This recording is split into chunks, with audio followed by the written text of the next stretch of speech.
单语字真趣味，乡亲啊，敖蛮，台语安尼写敖蛮，敖蛮嘛是野蛮，嘛是阿爸，就是华语的蛮横不通情理。伊做人敖蛮阿爸，无讲道理，伫咧庄仔头的人缘真歹。啊，实在有够敖蛮，都为着一点点仔小代志，就去甲人的店讲甲烂。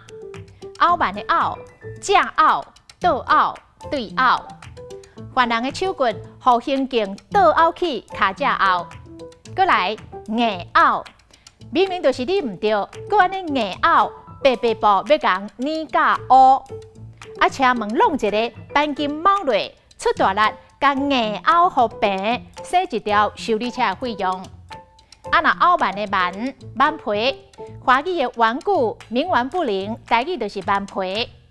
这个囡仔真蛮皮。无论你安怎拍，拢袂惊，可能就亲像一句俗语所讲的：“食骂袂听，食拍袂听。”囡仔若无听话，卡袂着就是骂，就是拍，拍甲骂甲囡仔拢蛮皮，无咧惊半人咯。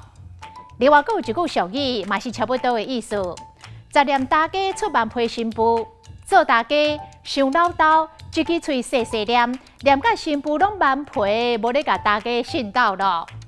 今仔日的台语字，敖蛮、蛮皮、硬拗，实在真趣味。